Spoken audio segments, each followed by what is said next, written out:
Console mic switch off. On. But I thought that was normal. You know, kind of, you can't go in. What time was it? You can't go in this time, or you can't go in this time, you know. So I just thought, I know, because I remember, he's late or whatever, and, you know. Actually, saying that the other day, I was late for a meeting with Scott Boldham, in the office, because, you know, I'm next door now, in Kitchen's nightclub, and I was late for a meeting with Scott and Fat Rob and everybody, and they were like, "Oh no, he's late," you know. But yeah, many a good memory. Do you remember the first time that we met? Like, before Harrogate, and we had a really great show. Yeah, and I remember having to tell you that it wasn't on. And you weren't actually too bad. You were upset, but you were, you know, you weren't on bad terms, but, like, Hot Dogs told you to leave, and I was like, no, I want to have breakfast with him before he goes. Yeah, because it was like, I came in, I don't think they said much, they just said, "Oh, I'm sorry, you know, Dajal McDonald's doing the breakfast show." But then I remember meeting you again as DJ Megatron in Harrogate, and that was like, they locked me in a room. Yeah, who locked you in a room? Can't remember. I think it was a guy called Mark Cudworth. He was crazy, that guy. And I remember, like, it was a few minutes before you got there, so it was like, because I got the train, they locked me in your room. Room 13. The door crashed open, you flung on the bed, and you were like, "Hey," you know, because you were going to call me, and I was like, "I'm here, I'm already here," you know.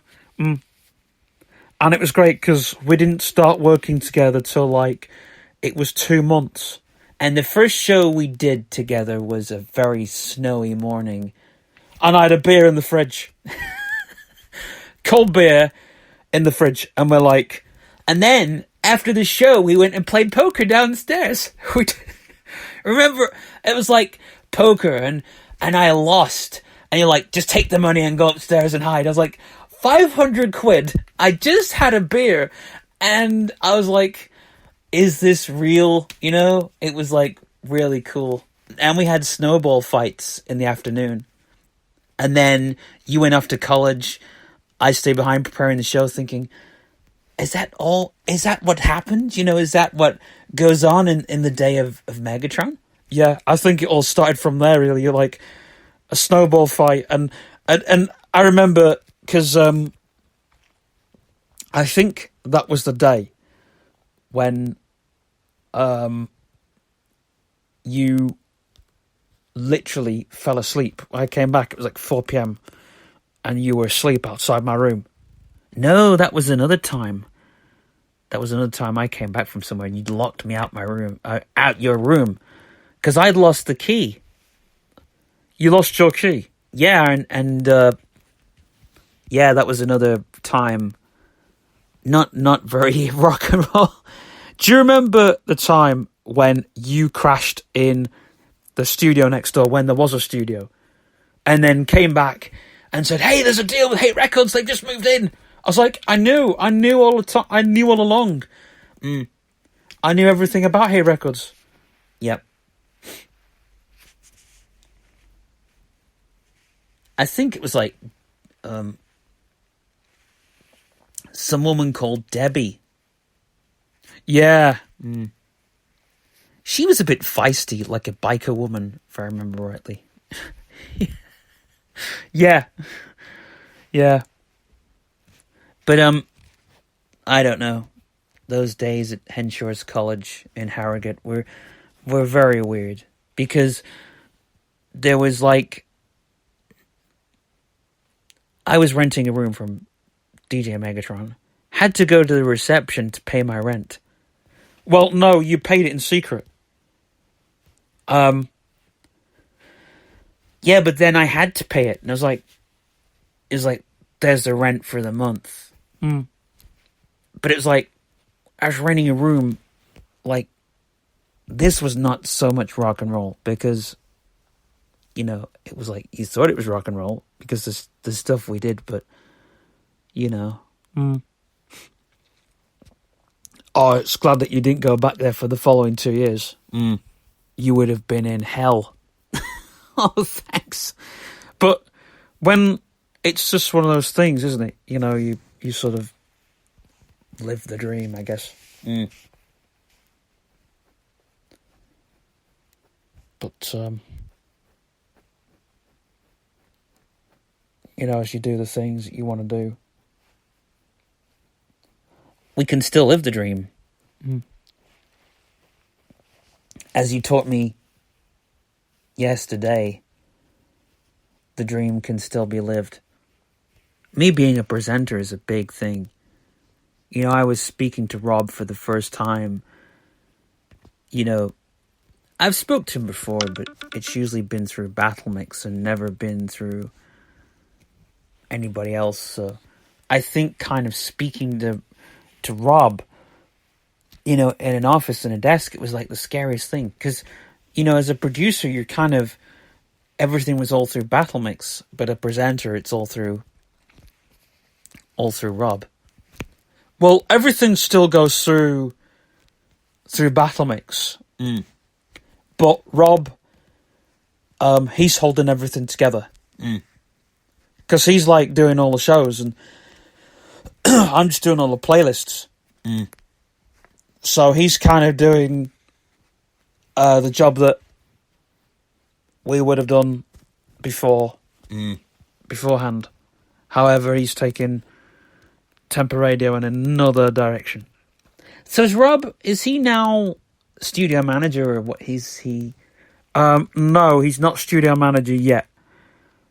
There's talk of us swapping roles, because, as you probably don't know, the studio management's changing next year because of financial issues and stuff. And it's just going to be sort of like Rob, me, Dave, and Scott. And Liam Beyond's coming back. And Andy Looper's coming back. And I've already been working with Andy Looper anyway, but it's like he's coming back onto the scene. And so he's going to be the cellar manager. Oh, right, cool. And it's just going to look good. The radio station is just going to be totally different. It's going to be a lot better than it has ever been. You know? It's the new Temper Radio, unfortunately. And of course, we go off FM and digital radio by next year. Which we already talked about. Oh, no, we didn't. No, we've not got to the notices yet, because we've been too busy. Well, I'll do this one. So, taking over the show. Well, you could say if you want, but I'd rather explain it and not do it all by halves, because I've not left the breakfast show. I've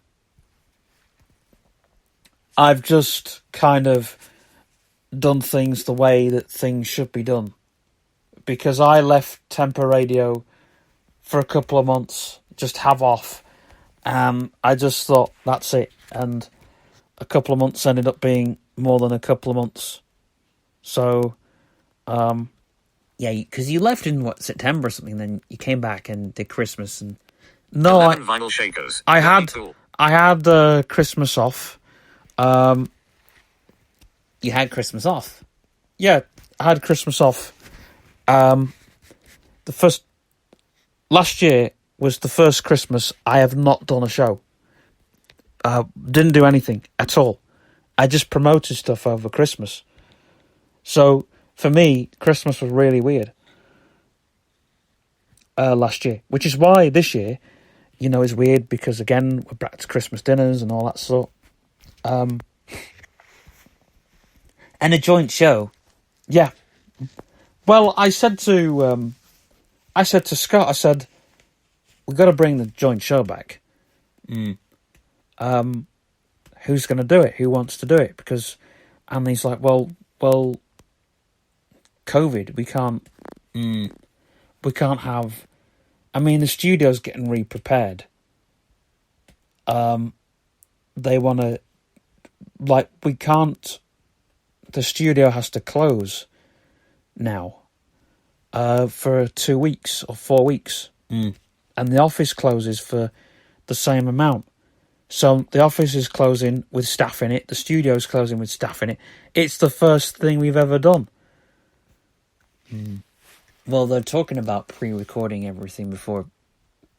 I don't know how much is true. Well, Christmas, like, we get ready for Christmas in November now. So we can party all the way through December. And then January is just a massive hangover.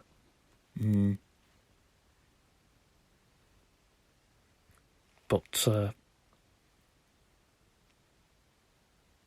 it's just one of those things. I always think, though, that, you know, when Christmas starting, like with this year for Temper Radio, it's going to be a long Christmas for us as staff. And I don't really want to talk about it on air because, no, that's understandable. But I really feel like the Breakfast Show team has got a management behind it. First time ever that this show has ever had a management behind it. Because it used to never have a management behind it. Always, the management just dealt with everything else. Never dealt with the Breakfast Show. Always did... In fact, Battle Mix told me, he said, I had to come on and tell everybody how the show was done. Because he said that we did used to prepare playlists over the weekend. But then he used to prepare the tapes in such a way that it was like the show was done by magic. I had a rack of tapes in one corner, which was by his desk. So he knew everything that was going on. He could see if I prepared a playlist the night before and left it, he knew. And there was one time he came in and said, right, the tapes are there, you do the show. And that's the way it was done. I mean, obviously I couldn't do a show like the way Battle Mix had done it because I was never taught that way. So obviously when I came and did the show and drove it, it was like people must have thought that Battle Mix was doing it because those shows were so electric. You know, I mean, we'd come back and we'd get Fishes from the Devil and all these amazing shows that were probably going to be forgotten in a few years, you know. Well, through lockdown, I have been listening to the old breakfast shows that we've kept. And just us two goofing about on air. And we stopped doing that in 2011. But the shows, how they stayed brilliantly, you know, because we played some great music. And we partied the whole morning. Yeah, we did. We would get up at like 6 in the morning. And we'd drive my stepdad mad. We'd get up at 6 in the morning and we'd come down here. And I remember one day I had a hangover and you had a hangover and we were like, you know, come on. You dragged me out of bed at like 5:30 in the morning. Yeah. To come down and do a show. And it was like, you know. And I remember one time we started doing the show, it was me, you, and Battle Mix, because we were known as the Three Stooges. Yeah. And you came on and I came on and it was just amazing. Like, never before. Yeah. I really enjoyed us doing, just goofing about. I thought that was amazing for the time that it was. You know, I thought it was electric.